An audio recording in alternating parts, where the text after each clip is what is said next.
Donc, bon matin à tous. J'espère que vous allez bien. Ce matin, comme vous le savez, on continue notre série dans les juges et on retrouve notre personnage favori qui est Samson. Et on va voir que Samson incarne en lui-même le peuple d'Israël qui, on se rappelle, on a vu Israël constamment abandonner l'Éternel, oublier l'Éternel. Et ce que ça signifiait, c'est... c'est fort. Ce que ça signifiait, c'est qu'il s'attachait à d'autres dieux qu'à l'Éternel. Et donc, il était dans l'idolâtrie. Comme on va voir que Samson se dirige vers les femmes étrangères, bien, ça représente ultimement la réalité d'Israël, qui constamment s'en allait vers les dieux étrangers.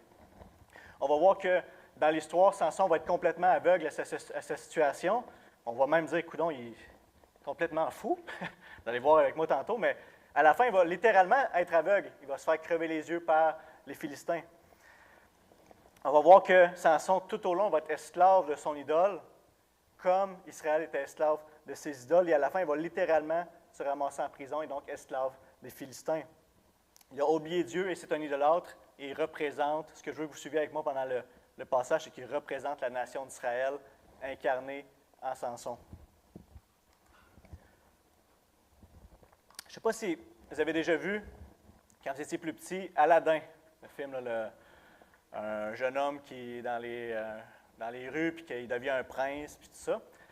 Et un jour, moi je l'ai vu une centaine de fois quand j'étais petit, j'ai l'image qui me revient, il se ramasse dans une caverne, parce que Jafar, il a dit, va chercher, là, il y a un tapis, là, quelque chose, là, la lampe magique. Puis là, il va avec son petit singe Abou. Puis Abou, là, Aladdin, il a dit, tu touches à rien, parce que la caverne est spéciale et magique, puis si on touche à quelque chose, elle va se fâcher contre nous autres, puis on va mourir. Hey, il avait été averti clair, tu touches à quelque chose, tu meurs. Qu'est-ce qu'il fait Abou? Il voit tout le trésor, puis il est comme, ça me tente de prendre quelque chose. Là, il y a des lingots d'or, puis plein de trucs intéressants, mais il ne touche à rien. Mais à un moment donné, il voit le rubis. Là, il est gros de même, là, il brille, il scintille. Là, il dit, celle-là, je ne peux pas le laisser passer.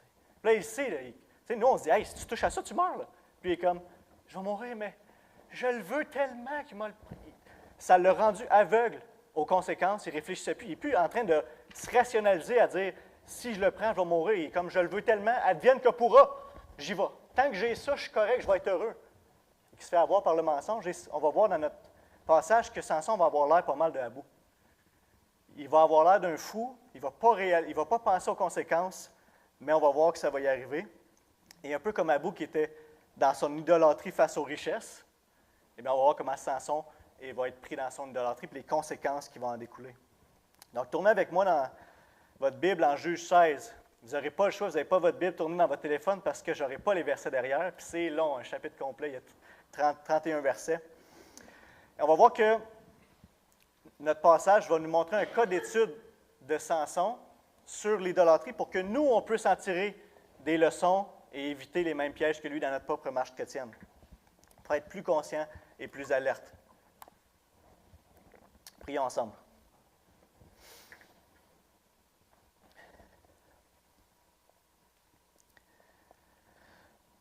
Père, on vient humblement devant toi, sachant très bien que nous sommes nous-mêmes, à bien des égards, idolâtres. Ce n'est pas notre désir, on désire t'adorer, toi, le seul vrai Dieu. Mais notre cœur est encore attaché à tellement de choses qui prennent ta place.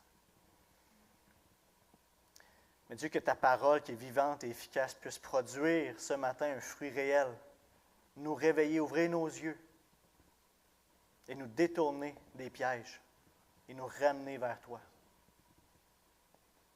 Viens à notre secours alors qu'on veut entendre. Éclaire nos pensées, ouvre nos cœurs pour qu'on reçoive, qu'on comprenne et que ça produise un vrai changement en nous.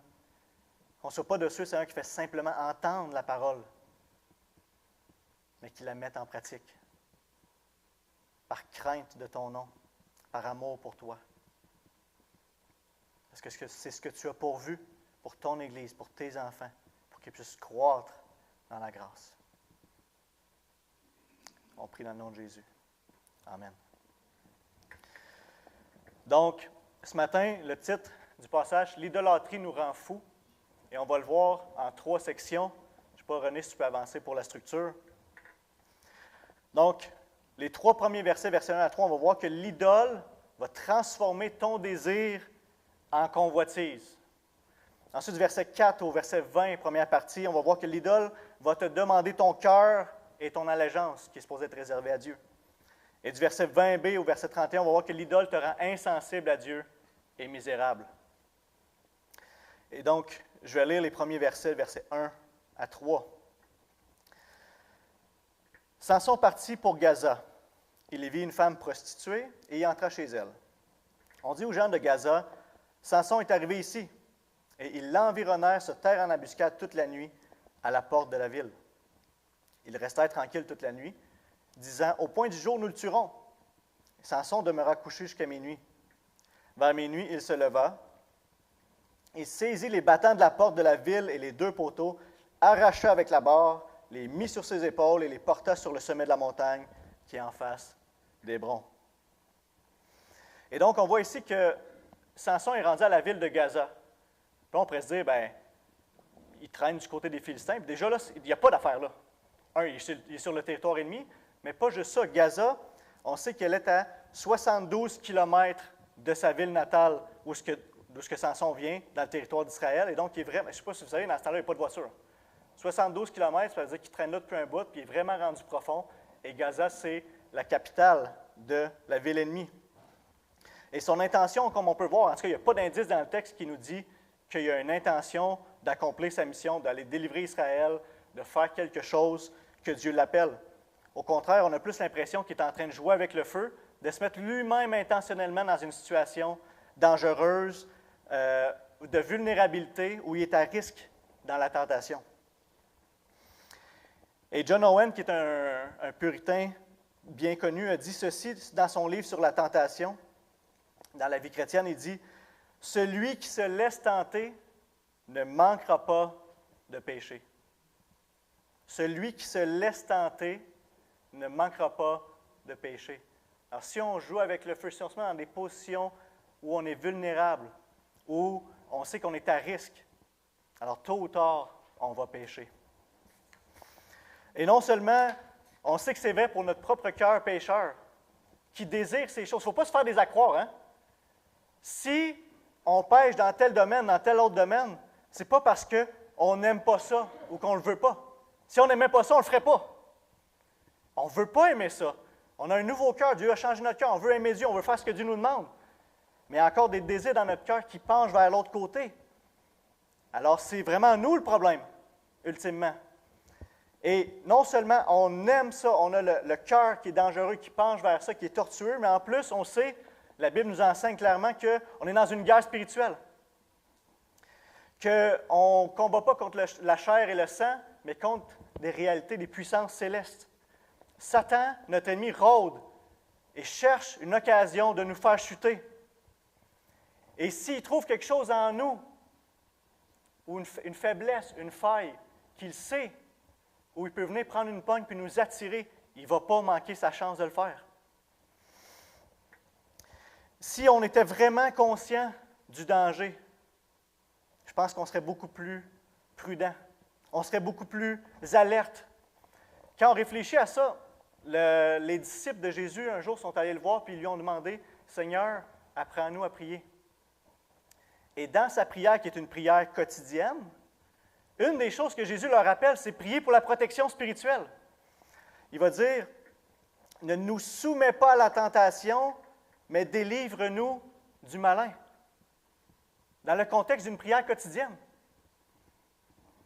Sachant très bien qu'on est prompt à s'exposer à la tentation nous-mêmes et que si Dieu n'intervient pas pour nous délivrer, non seulement notre cœur incline vers là, mais Satan veut nous faire chuter aussi et nous rendre inutiles pour le Seigneur. C'est son but.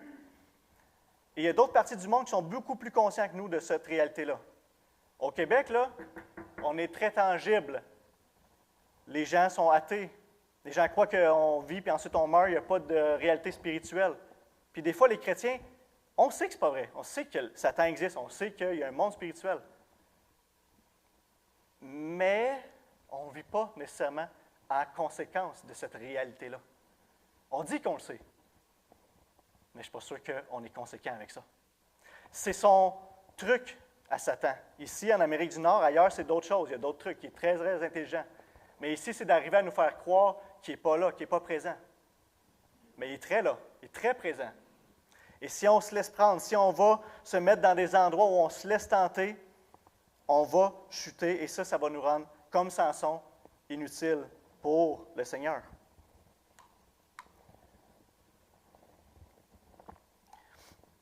Un jour, il y a un théologien qui a dit, il y a un péché que Satan n'a pas. C'est la paresse. Satan n'est pas paresseux. Il est après nous autres et il veut nous faire chuter pour Dieu. Et donc, pour Samson, c'était d'aller chez les Philistins. Il s'est mis dans un endroit qui était périlleux pour lui, où il n'aurait pas dû être. Et ça nous amène, nous, comme lecteurs, à se poser la question. Toi, c'est quoi les choses qui sont plus dangereuses pour toi? Peut-être c'est un endroit. C'est pour les gens qui ont de la misère avec la boisson, peut-être c'est de ne pas aller dans les endroits où il y en a. Des fois, c'est des personnes aussi qui ont des mauvaises influences, qu'on sait qu'avec eux, on va peut-être faire des choses qui ne sont pas bien, on va les suivre dans les choses qu'ils font. Peut-être c'est des choses qu'on regarde à la télévision aussi. On se dit, ah, c'est pas grave, là, c'est juste un film, juste une émission, juste une série. Si on est attiré par les choses qu'on voit, et si ça nous amène dans des tentations à pécher, à y repenser par la suite et à chuter, ce n'est pas juste un film. C'est des tentations. On s'expose nous-mêmes à la tentation. Donc pour vous, c'est quoi?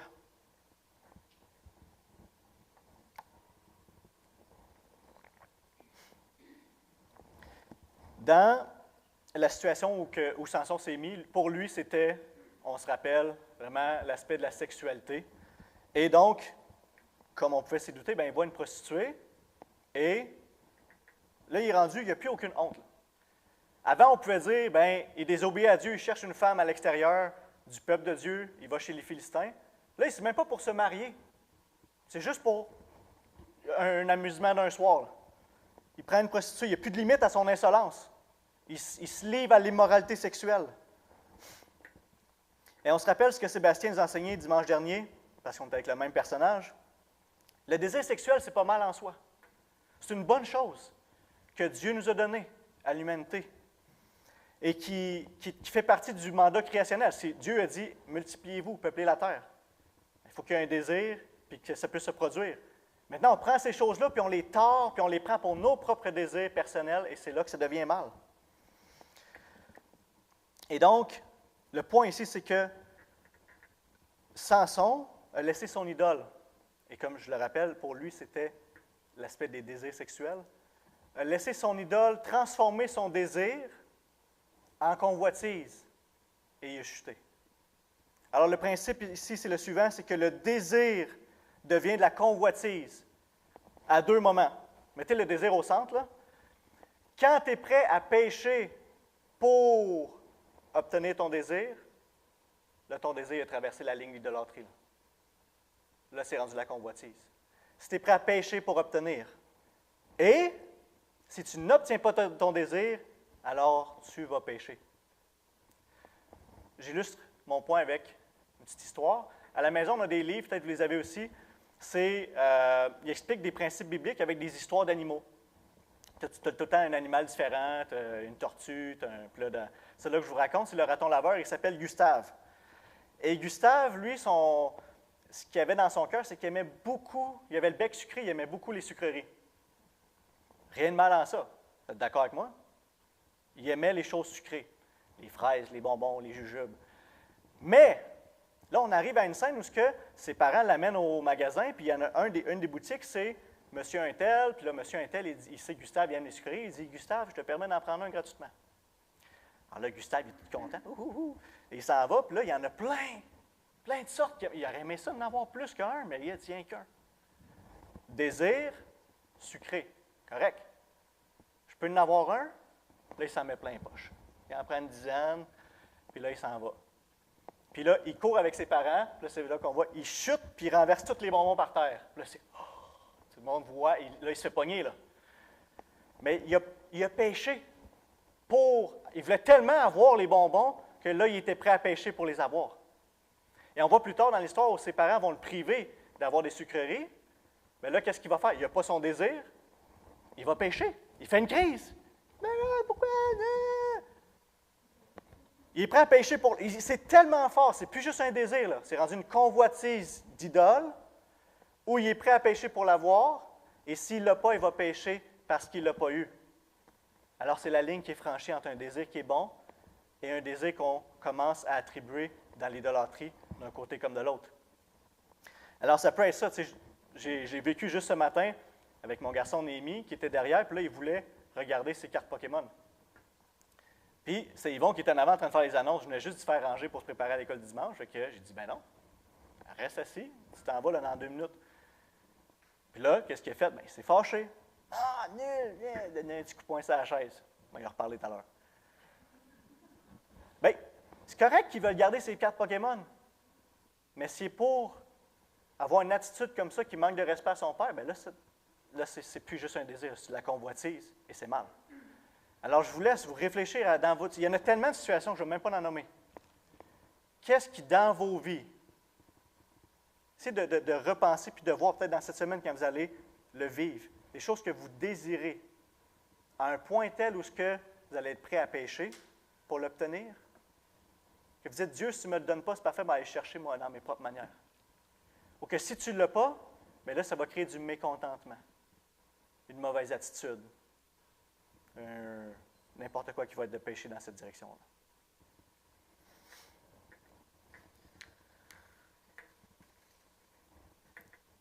Maintenant, ce qu'on veut faire, c'est garder nos désirs comme étant des désirs qui ne traversent pas la ligne de la convoitise. Et une des choses, je vais y revenir plus tard dans notre récit parce que ça va être plus à propos, c'est qu'on veut que Dieu prenne la place au centre, qu'il soit l'objet de notre affection, l'objet de notre crainte et de notre révérence, pour qu'il efface toutes les autres idoles autour. Si on a cette crainte de Dieu, un peu comme Joseph a fait en Genèse 39, quand il s'est fait engager par Potiphar, il est dans sa maison, il sert, et là, sa femme, elle vient le voir, vous vous rappelez, puis elle veut coucher avec lui. Un peu comme Samson, c'est l'inverse. Elle veut coucher avec lui, puis elle dit, couche avec moi. Qu'est-ce qu'il répond? Il devait avoir le goût quand même, là. C'est un homme. Hein? Il répond, comment pourrais-je commettre un aussi grand mal et pécher contre Dieu?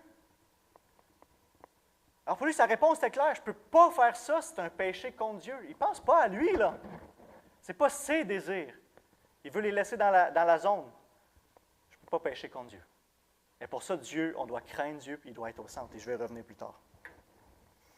Mais,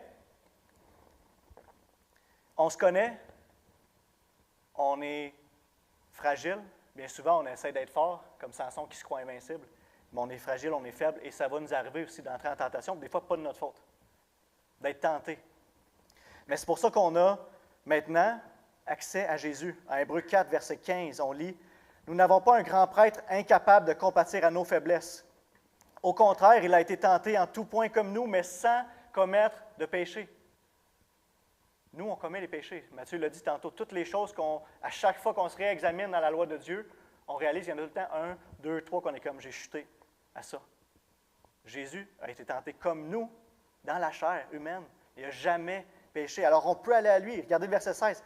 Approchons-nous donc avec assurance du trône de la grâce afin d'obtenir compassion et de trouver grâce pour être secouru au moment opportun.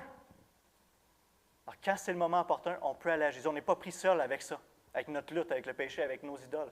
Allons à Jésus. C'est lui qui peut nous délivrer.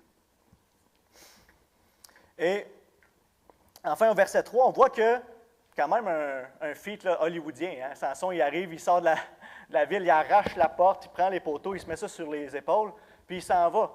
60 km. Portez ça, en face d'Hébron. 60 km. C'est vraiment une force surhumaine. C'est divin. C'est pas lui, là, il n'est pas en train d'agir par lui-même. C'est une des choses, justement, qu'on a l'impression, quand on lit le récit de Samson, même on écoute des émissions, qu'on voit Samson dedans, souvent on se l'imagine comme étant 9 pieds 8, super musclé comme Hulk. Mais la réalité, ce qu'on va voir, c'est que les Philistins ne savent pas d'où vient sa force.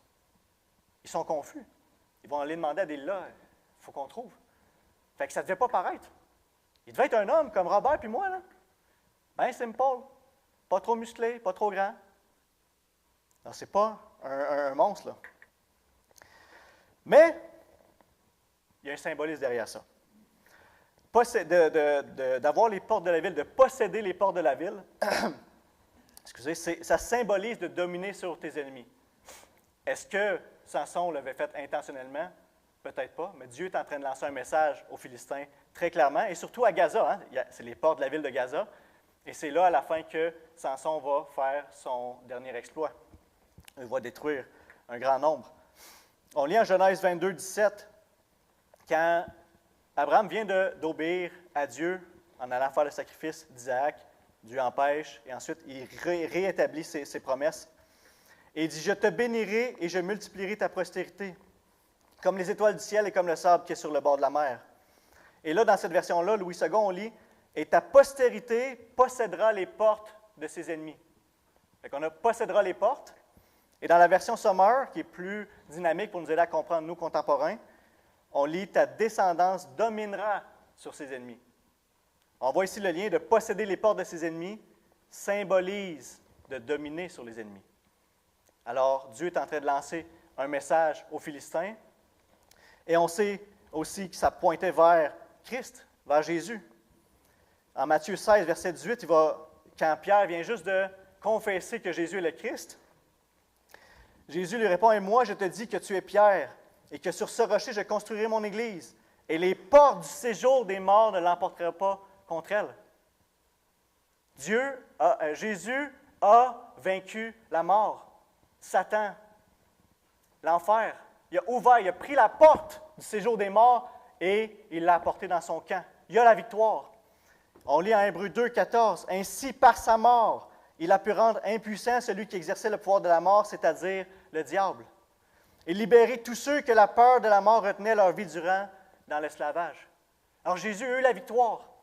C'est réglé une fois pour tous. Ce n'est pas encore manifeste pleinement en ce moment. Et ça pointe vers la victoire qui est complète future. Mais on peut entrer, nous, comme chrétiens, comme ses disciples, dans sa victoire présentement. C'est la seule raison qu'on peut avoir des victoires contre notre péché, contre Satan, contre le monde. Toutes les victoires qu'on a, ultimement, c'est grâce à lui, grâce à ce qu'il a fait, qu'il a déjà accompli la victoire et dans laquelle on entre.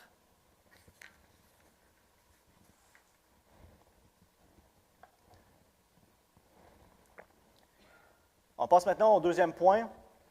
On va voir que l'idole va te demander ton cœur et ton allégresse. Donc, suivez avec moi, je vais lire verset 4 au verset 20, première partie. « Après cela, il aima une femme dans la vallée de Sorek. Elle se nommait Délila. Les princes des Philistins montèrent vers elle et lui dirent, « Flatte-le pour savoir d'où vient sa grande force et comment nous pourrions nous rendre maîtres de lui. Nous le lirons pour le dompter et nous te donnerons chacun 1100 cycles d'argent. » Alors ici, on sait qu'il y avait 5 villes chez les Philistins, donc il y avait 5 princes qui viennent la voir, et il offre 1100 cycles chacun. J'ai fait une parenthèse, je ne suis plus dans le texte. Alors, ça fait une somme totale de 5500 cycles d'argent. Et pour nous, on peut se demander, ça vaut combien? Mais juste pour faire une comparaison, quand Abraham a acheté le champ pour la grotte pour enterrer Sarah, qu'il a payé aux Hittites, il a payé 400 cycles d'argent. Alors, pour un territoire, pour s'installer dans le pays, il a payé 400 cycles d'argent. Elle est en train de se faire offrir 5500 cycles d'argent. C'est énorme. C'est une somme qui permet de tenter la personne. Non? Et donc, on n'a pas d'idée claire dans le texte que Délila, elle est une Philistine. Certains vont penser qu'elle est israélite, mais tout nous pointe vers le contraire. Premièrement, elle succombe à la bribe, ce qu'eux y offrent pour le faire, pour trahir le champion d'Israël, quand même.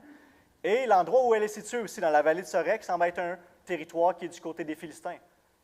Alors, tout nous porte à penser que c'est une Philistine, encore comme dans le cycle aussi de Samson, qui s'est amarouché des femmes philistines. Verset 6. Ici, on va voir là, qu'il y a une scène qui va se passer, quasiment une répétition mot pour mot, 3 scènes pareilles, et on va les décortiquer. Premièrement, Délila dit à Samson, « Dis-moi, je te prie, d'où vient ta grande force et avec quoi il faudrait te lier pour te dompter. Déjà là, c'est louche. On s'entend que le gars il aurait dû faire comme « Pourquoi tu veux savoir ça? Ça va avec ça? » Mais non, lui, il dit, bien, Samson étant Samson, hein? Il lui dit, si on me lie avec 7 cordes fraîches, là ici, pour le peuple de Dieu, 7, c'est le nombre qui est complet, qui est parfait, mais pour les Philistins, ça devait être un chiffre qui était magique, quelconque, donc de dire, s'il y en a 7, ah ben oui, pourquoi on ne prendrait pas 8, tu sais? 7, ça va marcher, là. C'est l'aspect magique d'un chiffre comme ça qui va fonctionner. Qui ne fussent pas encore sèches, je deviendrai faible et je serai comme un autre homme. Les princes des Philistins accordèrent à Delilah 7 cordes fraîches qui n'étaient pas encore sèches. Et elle le lia avec ses cordes. Or, des gens se tenaient en embuscade chez elle dans une chambre. Et elle lui dit, « Les Philistins sont sur toi, Samson! » Et il rompit les cordes comme un cordon d'étoupe quand il sent le feu. Et on ne connut point d'où venait sa force. Alors, Delilah veut le lier pour le livrer. Samson dit un mensonge. Il se délivre comme si c'était rien, puis on répète. Delilah dit à Samson, « Voici que tu t'es joué de moi, tu m'as dit des mensonges. Maintenant, je te prie, indique-moi avec quoi il faut te lier. »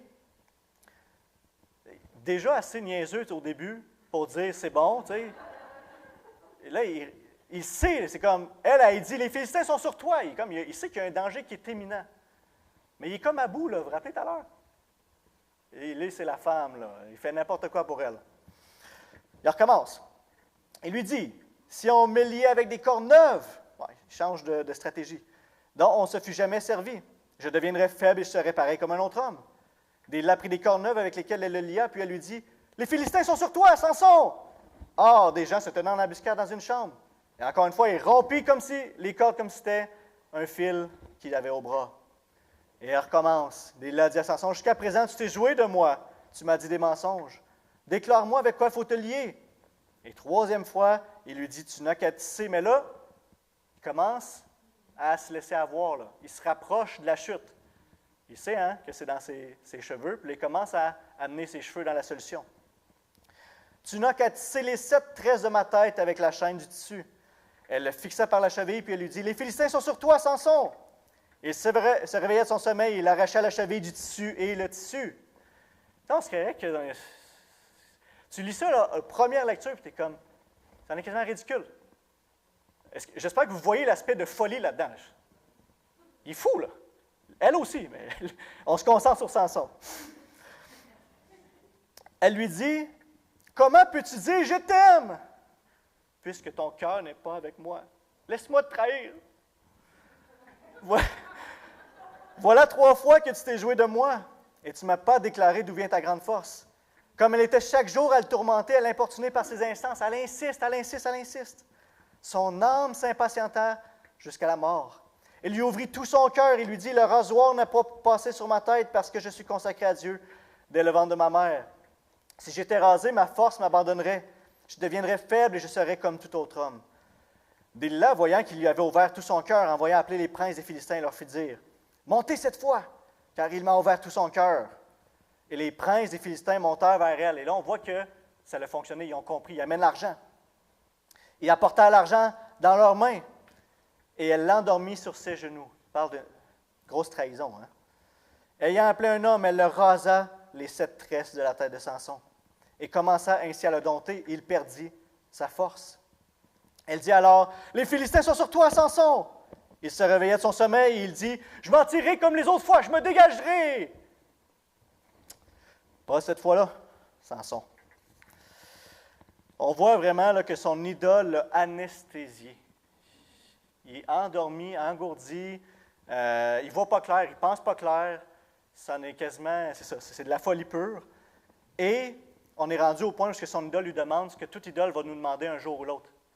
Pour un temps, on pense peut-être qu'il va nous combler, nous satisfaire. Pour un temps, il fait peut-être l'affaire. Un jour ou l'autre, il demande ta dévotion.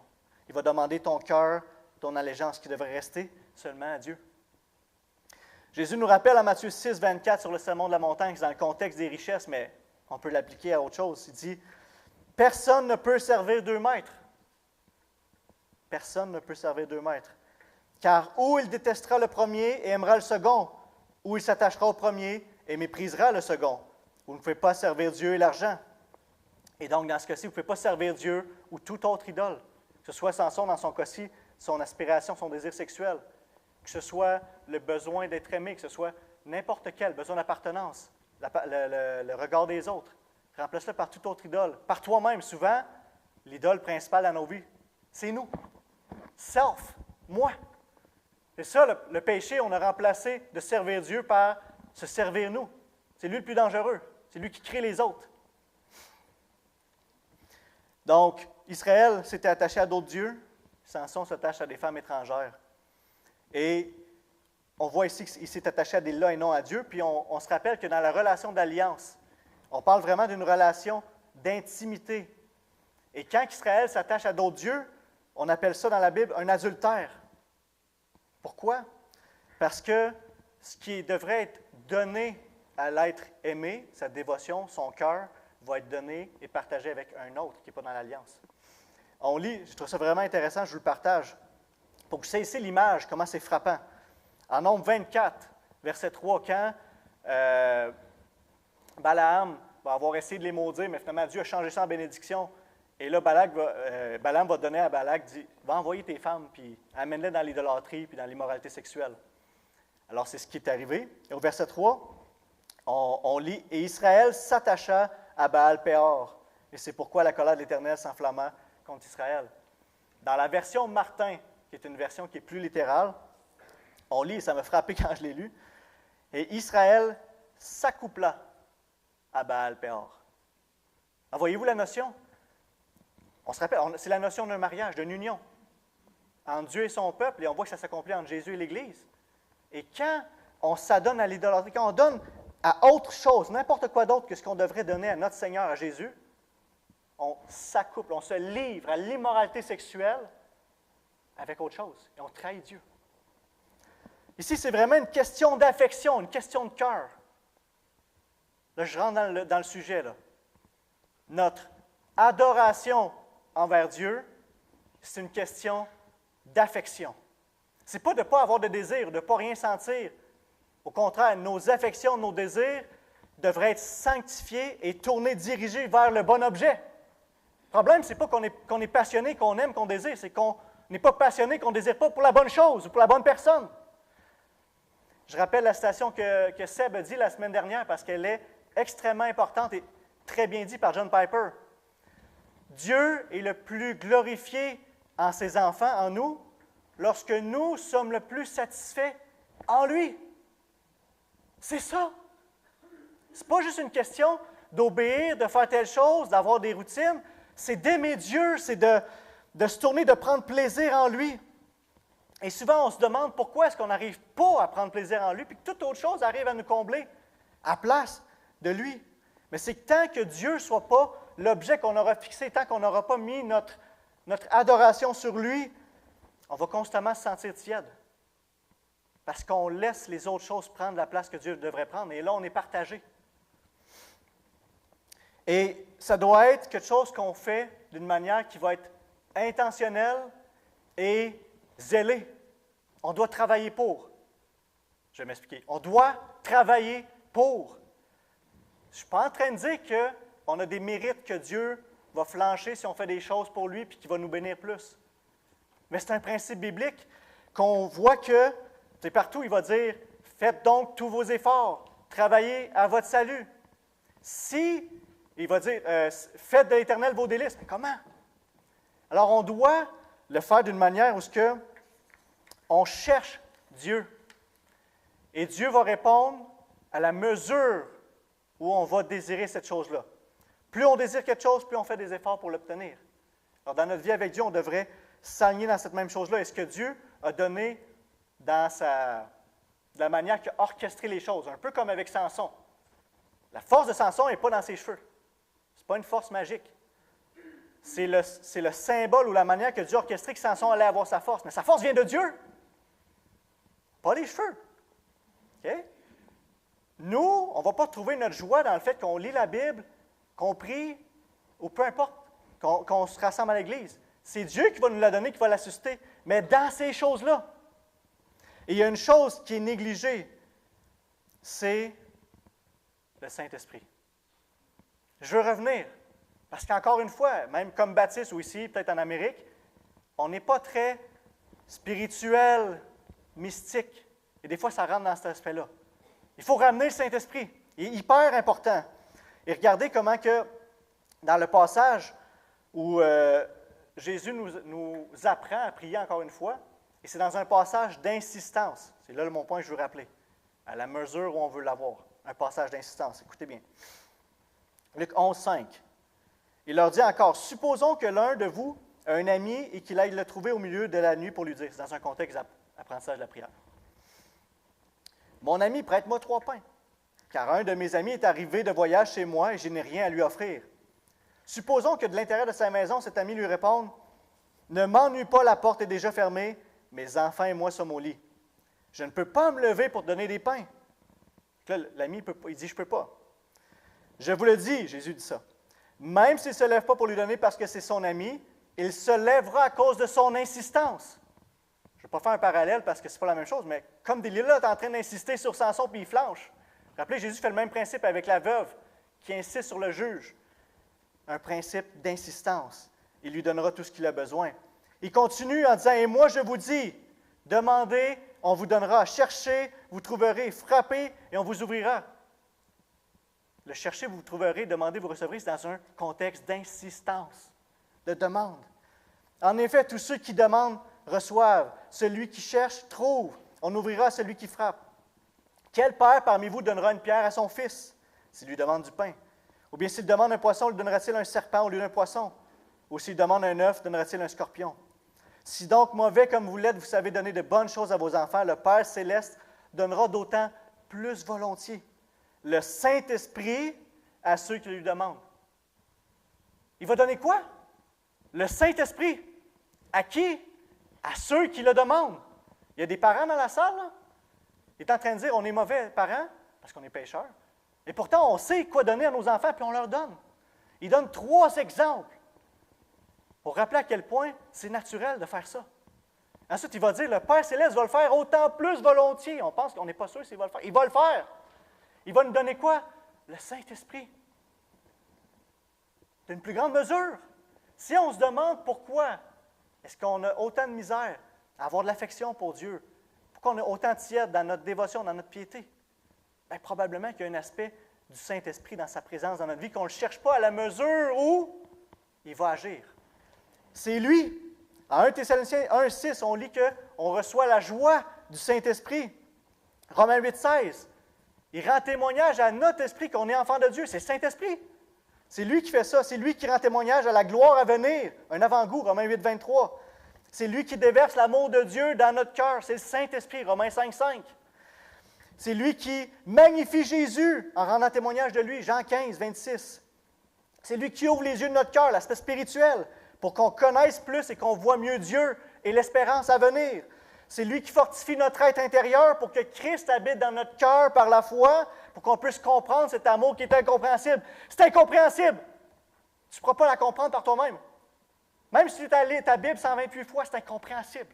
Il faut que l'Esprit fasse un mécanisme spirituel dans ta tête pour que tu le comprennes, pour que tu le crois, pour que ça enflamme tes affections et que Dieu devienne merveilleux. C'est ça la vie chrétienne. Toutes les autres choses vont découler de ça. Mais c'est ça. S'il n'y a pas ça, Dieu n'est pas glorifié par nos vies, puis on va constamment être pris en « j'aime Dieu, je ne suis plus capable de lire ma Bible. J'aime Dieu, je me sens tiède. J'ai de la misère, je ne sais pas. » C'est le Saint-Esprit qui nous fortifie, qui nous amène proche de Dieu, qui élève nos affections vers lui. À la mesure où on va le chercher, à la mesure, on va avoir une vie remplie du Saint-Esprit.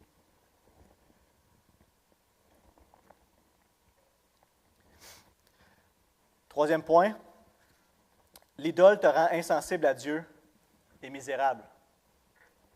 Et on le voit direct en partant, il ne savait pas, Samson, il ne savait pas que l'Éternel s'était retiré de lui. Il ne s'est même pas rendu compte que l'Éternel c'était. C'est triste. Les Philistins le saisirent, lui crevèrent les yeux, le firent descendre à Gaza, le lièrent avec des chaînes d'airain, ils tournaient la meule dans la prison. On voit où le mener, son idole, misérable. Comme je rappelle, représente le peuple d'Israël qui est aveuglé, qui est enchaîné, esclave, qui est misérable, qui est insensible à Dieu. Verset 22, un petit détail important ici. Cependant, les cheveux de sa tête recommençaient à croître depuis qu'il avait été rasé. Or, les princes des Philistins s'assemblèrent pour offrir un grand sacrifice à Dagon, leur Dieu, et pour se réjouir. Et ils disaient, notre Dieu a livré entre nos mains Samson, notre ennemi.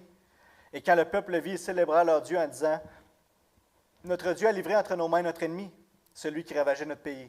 Et qui multipliait nos morts. Dans la joie de leur cœur, ils dirent qu'on appelle Samson et qu'il nous divertisse. Ils firent sortir Samson de la prison et il joua devant eux. Ils le placèrent entre les colonnes. Et Samson dit au jeune homme qui le tenait par la main, il rendait qu'il y a un jeune homme qui le tient par la main pour le promener. Il descend du bas, Samson. Laisse-moi afin que je puisse toucher les colonnes sur lesquelles repose la maison et m'appuie contre elle. La maison était remplie d'hommes et de femmes. Tous les princes des Philistins étaient là. Il y avait sur le toit environ 3000 personnes, hommes et femmes qui regardaient Samson jouer. Alors Samson invoqua l'Éternel et il dit, « Seigneur Éternel, souviens-toi de moi, je t'en prie, ô Dieu. Donne-moi de la force seulement cette fois, et que d'un seul coup je tire vengeance des Philistins pour mes deux yeux. » Et Samson embrassa les deux colonnes du milieu sur lesquelles repose la maison, s'appuyait contre elles. L'une était à sa droite, l'autre à sa gauche. Samson dit, « Que je meure avec les Philistins. » Il se pencha fortement, et la maison tomba sur les princes et tout le peuple qui était. Ceux qu'il fit périr à sa mort furent plus nombreux que ceux qui l'avaient tué pendant sa vie. Ses frères et toute la maison de son père descendirent et l'emportèrent. Lorsqu'ils furent remontés, ils l'enterrèrent entre Soréa et Eshcaol, dans le sépulcre de Manoach, son père. Il avait été juge en Israël pendant 20 ans. Et donc, c'est vraiment une triste fin. On voit, au lieu de donner gloire à Dieu, ses ennemis sont en train de rendre gloire à Dagon, leur Dieu. Et on voit ici vraiment une petite ironie où Dagon, dans la mythologie, c'était le père de Baal, donc d'autres dieux qui avaient un autre dieu qui était à Canaan, puis c'était le dieu de l'agriculture. Et on se rappelle dans ce que Seb a apporté, où il avait mis des flambeaux là, après les renards, puis ils avaient tous flambé leur champ. Et que là, revirement de situation, Samson se fait capturer, les autres se disent, voilà, Dagon s'est vengé, il a brûlé sa récolte, Dagon, il l'a pogné, puis il l'a capturé. Et on voit que la vraie bataille est vraiment entre cette divinité païenne-là et Dieu, qui est représenté par Samson, son champion. Et on a vu que Dieu a réglé ultimement la situation. Mais ce qu'on veut voir dans ce passage-là, c'est que les cheveux de Samson ont commencé à pousser. On voit que Dieu n'avait pas terminé avec son sauveur qui est misérable. Et Samson, ici, va dire à Dieu, « Souviens-toi de moi ». Ce n'est pas une expression qui veut dire « tu m'as oublié », comme si Dieu avait oublié Samson. Mais c'est l'expression qui revient souvent et qui veut dire « sois fidèle à notre relation en remplissant les obligations qui découlent ». Et Samson ose demander ça à Dieu. Là, je lisais ça la première fois, je me suis dit, il ose demander ça à Dieu. Et là, je me suis rappelé d'Hébreux 11, qui c'est un héros de la foi. Et quand tu lis Samson, tu te dis, une chance, c'est un livre du canon hébreu, hein, parce qu'on n'y aurait pas cru que c'est un héros de la foi. Mais je pense qu'ici, là, même s'il l'a mal fait, on va y revenir, là, je pense que c'est la fois où Samson remplit ça. Il appelle Dieu Seigneur éternel, qui est le nom de l'alliance en Dieu et Israël. Et pour une fois, humblement, il admet que sa force lui vient de Dieu, qu'il a toujours venu de Dieu. Il dit, laisse-moi une dernière fois, donne-moi la force. Il ne s'est même pas fié sur le fait que ses cheveux ont repoussé. Il sait que ça vient de Dieu. Alors, il reconnaît que sa force vient de Dieu. Il appelle Dieu par son nom d'alliance et lui demande pour une dernière fois de pouvoir, ultimement, malgré lui, accomplir ce qui avait été annoncé de lui à sa naissance, de commencer à délivrer des Philistins. Mais, encore une fois, son motif égoïste, pour venger mes yeux, encore, jusqu'à la fin. Et Matthieu le dit, il y a tellement de ressemblances à faire entre Samson et Jésus, mais il y a beaucoup plus de contrastes. Et ici, c'est ce que je veux qu'on voit ensemble. Samson a toujours vécu sa vie pour lui-même jusqu'à la fin. Jésus lui a toujours vécu pour son Père. Ça a toujours été « Père, que ta volonté soit faite et non la mienne », même jusqu'à la mort. Samson, lui, s'est fait capturer, c'était malgré lui. Il n'avait plus le choix. Jésus, lui, s'est livré volontairement. On se rappelle en Jean 10, 17, il dit « Le Père m'aime parce que je donne ma vie pour la reprendre ensuite. Personne ne me l'enlève. » Contrairement à Samson, mais je la donne de moi-même. J'ai le pouvoir de la donner et j'ai le pouvoir de la reprendre. Ce qui n'était pas le cas de Samson du tout. Samson meurt lui-même par vengeance. Jésus, lui, meurt pour les autres, pour sauver ceux qui lui appartiennent. Il va même dire, pardonne-leur, car ils ne savent pas ce qu'ils font. Quel contraste! Samson lui commence à délivrer, mais c'est très partiel. On voit encore les Philistins, plusieurs livres, chapitres après, qui sont encore là. Ils continuent à dominer. Ils n'étaient pas complètes, tandis que Jésus lui sauve parfaitement. En Hébreux 7, 25, on lit ceci. Par conséquent, il peut aussi sauver parfaitement ceux qui s'approchent de Dieu à travers lui, puisqu'il est toujours vivant pour intercéder à leur faveur. Ce n'est pas un sauveur mort qu'on a. Il est vivant. Il a tout accompli, mais il est encore là pour intercéder. C'est bien un tel grand prêtre qu'il nous fallait, saint, irréprochable, sans souillure, séparé des pécheurs et plus élevé que le ciel. Il n'a pas besoin, comme les autres grands prêtres, d'offrir chaque jour des sacrifices. D'abord pour ses propres péchés, parce qu'il était sans péché. Et ensuite, pour ceux du peuple, car il a accompli ce service une fois pour toutes en s'offrant lui-même comme sacrifice. Et au chapitre 10, plus loin, on lit, Christ, après avoir offert un seul sacrifice pour les péchés, s'est assis pour toujours à la droite de Dieu. Il attend désormais que ses ennemis soient réduits à lui servir de marchepied. Qui a déjà commencé. Vous vous rappelez, les portes de l'ennemi, c'est déjà la victoire, mais ça va venir plus tard. En effet, une seule offrande a conduit à la perfection tous ceux qu'il rend saints. C'est nous, ça, frères et sœurs. Tout est payé. Sur la croix, Jésus s'est accompli, s'est exprimé, tout est accompli. Et si tu ne sais pas qu'est-ce que ça veut dire, ça, tout est accompli de Jésus, bien écoute-moi parce que ta destinée éternelle en dépend. L'être humain a péché contre Dieu. Tu as péché contre Dieu. Tu es coupable d'avoir brisé la loi de Dieu, et si tu meurs dans ton état de péché, tu es séparé de Dieu et tu vas aller en enfer. Mais Dieu, dans sa grâce, a envoyé son Fils Jésus pour qu'il puisse prendre ta place sur la croix, prendre la conséquence de tes péchés, ton enfer que tu mérites, que tu devrais subir, pour que tu puisses être libéré, pardonné de tes péchés.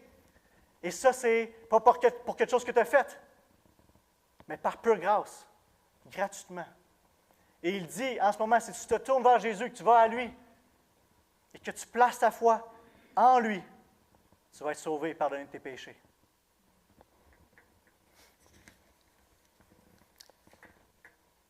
On va conclure en se rappelant, parce qu'on termine une série de 3 prédications sur la section de Samson, avec un triste constat de déception. Pourtant, Samson avait un si grand potentiel pour Dieu, mais il a tout gaspillé pour lui-même, pour satisfaire ses désirs égoïstes. Et la question qui vient maintenant, c'est qu'en est-il de nous? Qu'en est-il de toi, mon frère? Qu'en est-il de vous, mes sœurs? On n'a peut-être pas un rôle unique dans l'histoire de la rédemption comme Samson. On s'entend que Samson, c'était un juge d'Israël, il y avait un rôle spécifique. Mais on a tout un potentiel de vivre pour Dieu et de le glorifier. On a tout été racheter un grand prix, et si on vit pour Jésus, ça va compter. Il y a Charles Thomas Todd, qui est un missionnaire, a dit une phrase, « Écoutez bien ceci, écoutez bien ceci. Only one life, en anglais je vais le traduire, will soon be gone. Only what's done for Christ will last. » Seulement une vie à vivre, elle sera passée rapidement. Seulement ce qui aura été fait pour Christ comptera. Sur la vie ici-bas sur terre, là, tout ce qui va passer avec nous dans l'éternité, c'est juste ce qu'on va avoir fait pour Jésus. Tout le reste est sans valeur, éternel. C'est le YOLO inverse. Pas une seule vie à vivre, on fait ce qu'on veut. Une seule vie à vivre, faisons-la pour Jésus. Gaspillons-la pas. Donc le texte spécifique de ce matin nous rappelle comment Samson s'est laissé rendre fou par ses idoles, puis la fin qu'il a eue aussi. Il n'a pas vécu une vie qui honorait Dieu, et donc, Dieu nous invite à examiner nos propres vies, à mettre nos cœurs sincèrement devant Dieu et à le laisser mettre en lumière ce qui prend sa place dans nos cœurs, les idoles qui sont là, et à se reconsacrer entièrement à lui. Lui demander de déloger les idoles qui sont présentes, un peu comme Samson, c'était marqué dans ma version maison, mais ça peut aussi être traduit par temple. Samson qui a brisé, qui a pété tout le temple de Dagon. Eh bien, qu'on puisse demander à Jésus de venir faire le ménage dans nos cœurs, de péter les idoles et de se rasseoir sur le trône de notre cœur qui lui appartient, comme notre Seigneur et Sauveur. Prions ensemble.